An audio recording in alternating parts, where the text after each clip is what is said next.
अपराध करते हैं जानते हुए भी कि ये अपराध है, जानते हुए भी हम कर देते हैं। क्यों?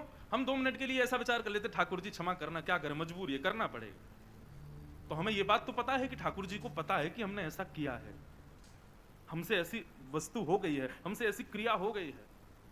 ठाकुर जी सत्य हैं, उनको सब पता है, उनसे कुछ छुपा नहीं है। हमारे वृंदावन के राधा रमन लाल जी का कभी दर्शन करो आकर के, आपको अनुभव होगा। जिस दिन राधा रमन लाल जी बड़े प्रसन्न होते हैं, अपनी पोशाक से, अपनी सेवा से या किसी भी भाव से प्रसन्न होते हैं, तो उस दिन उनके 3-4 दतुइयां दिखाई देती हैं।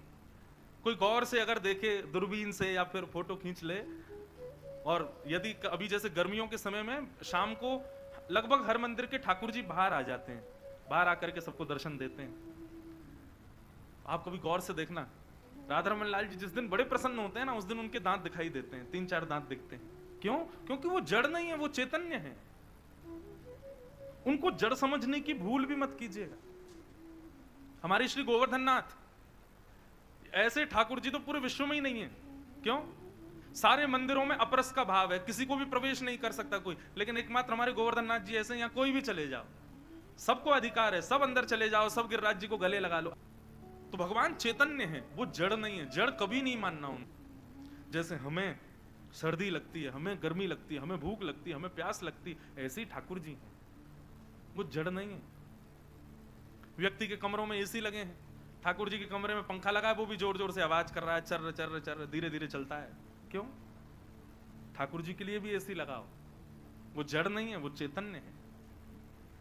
ठाकुर जी के लिए भी उतनी व्यवस्थाएं रखो जितनी व्यवस्थाएं आपके लिए हैं। और ये सब भाव बंधुओं कब प्रकट होंगे? जब भगवान को आप जड़ नहीं समझो, चैतन्य समझो। बुरा नहीं मानिएगा, कान पकड़ के क्षमा है सब लोगों से। अपने कमरों का कद देखिए और ठाकुर जी के मंदिर का कद देखो, छोटा ही होता है हर घर में। हमारे घर आना, हमारे लाल जी का कमरा देखना, सारी फैसिलिटी है हमारे ठाकुर जी की। ऐसा नहीं कि उनको जरूरत है, ऐसा इसलिए क्योंकि हमें पता है वो चैतन्य है, वो जड़ नहीं है, उनको चैतन्य भाव है।